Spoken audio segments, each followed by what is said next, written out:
I mean, if someone near you is singing off key today, you could be grateful.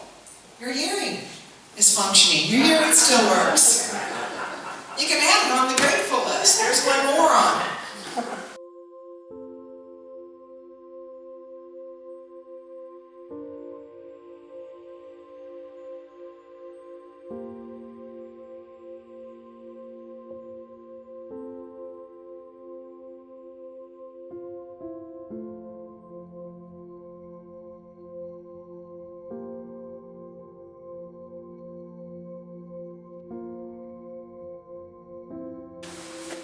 Tools that God has graced each of us with. Active tools we can use if we choose. But what these tools, these gifts, are designed to do is to help us navigate this life with more joy, more ease, compatibility, and they're gifted by God. And Jesus teaches us just how to use these gifts, these tools. In our reading today, as we had heard that even as a tiny infant, Jesus was already assured a future of both glory and heartbreak. Simeon was correct in his vision, and although the exact details of our lives are different from Jesus, is not Simeon's vision pretty much the same for each of us? Won't each of us not experience our own rise, fall in our lives? I think the question is how will we respond? In our gospel today, I have always found it surprising how the people in this temple account handled their situation. Now remember, Mary and Joseph brought baby Jesus in for what was the Jewish law of their firstborn son. And everybody knew Simeon. However, this was a different experience. You might have to think.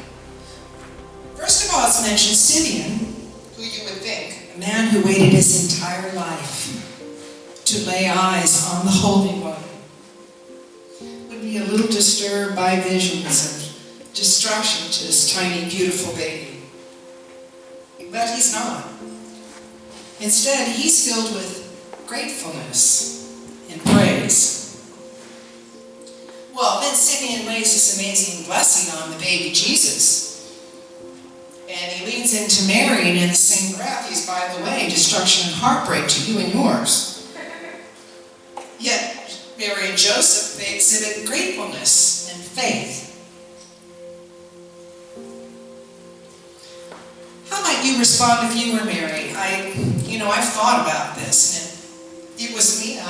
My smile of delight would quickly turn to that of a growl of a mother bear. I'd grab my baby and I'd hightail it right out of there immediately. Poor Joseph. Poor Joseph might not have heard the end of it from me all the way home on that long walk. So do you see my response? I didn't respond with gratitude to the good news because I was still focused on the sad or the negative news. However, Mary, Joseph, Simeon, and Anna, they chose to see the blessings, the good news. How do they do that? Especially under these circumstances. This may sound trite, too simple, or unimaginable. However, I heard it mentioned twice this morning, so maybe not so unimaginable. But one of the most important tools we have as humans to work with in this world, on a day-to-day basis, is gratitude. I know we hear a lot about it, but it's even more important than we give it credit for. Because gratitude opens our eyes to the world around us. It changes our perspective.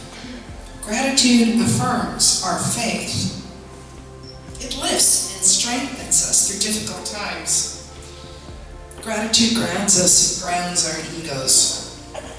And it gives us courage and hope for new beginnings. Gratitude softens us to express love and forgiveness so that we might live a better life in ourselves, with ourselves, and with each other. It fuels all the other tools and gifts that we have, if you think about it. And as all our gifts, gratitude graciously connects us to God, empowering us, and then all that light flows through us to others around us. Mary and the others understood how difficult life was, especially in those days. But that doesn't mean it's any easier for us today. We have our own problems.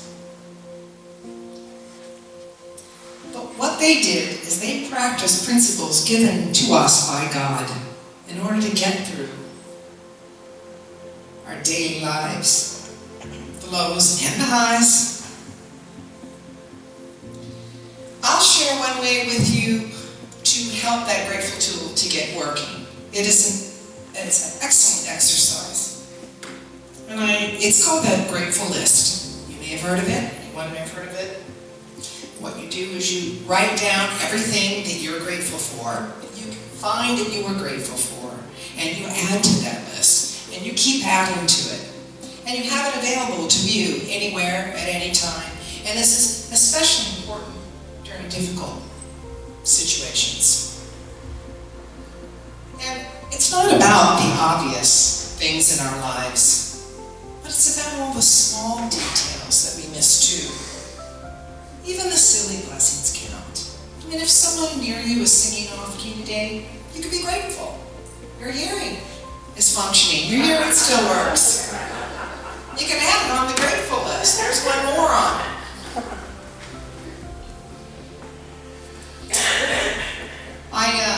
As I was telling you, I experimented with this list myself.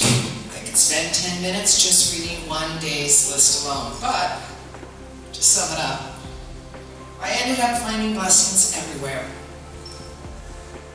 I was grateful for the things that did happen, and I was grateful for the things that didn't happen.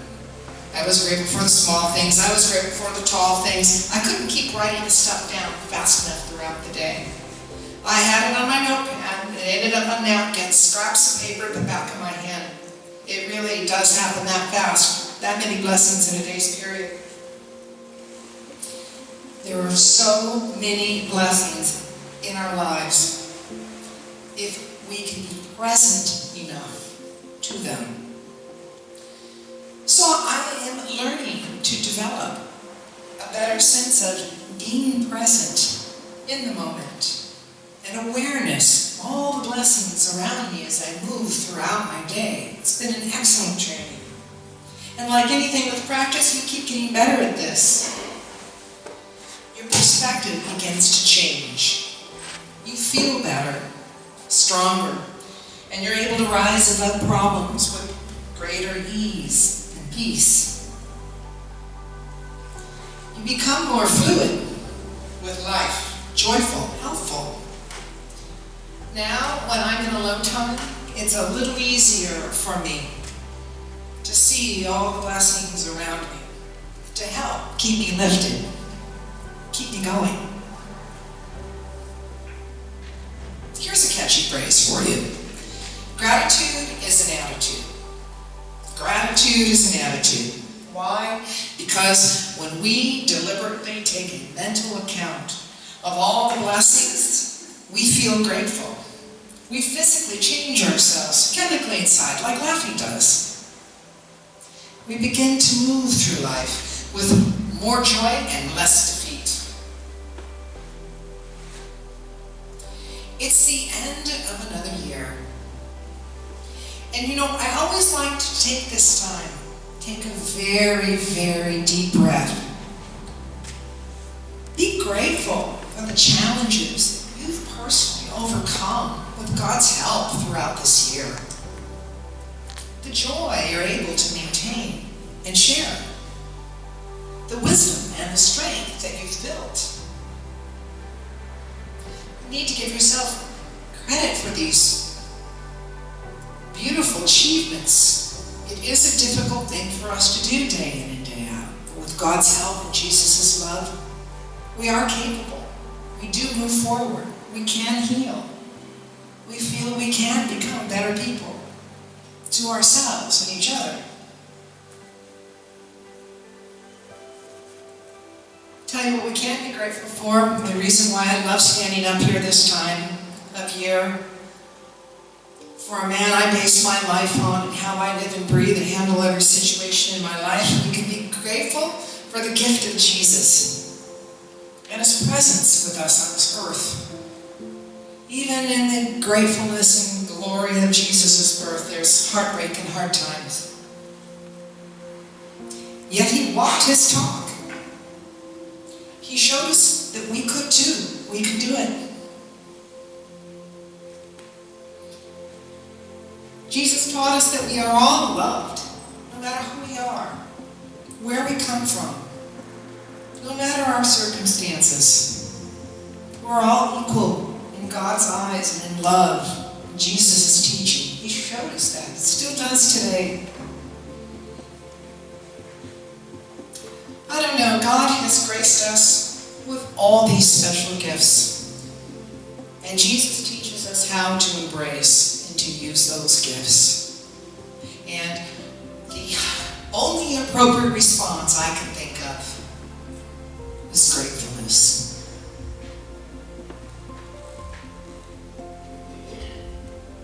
Pray with me, please. Almighty God, our Father, your generous goodness comes to us even in the smallest details. Open our eyes, Lord. Let us discover gratefulness and everything around us.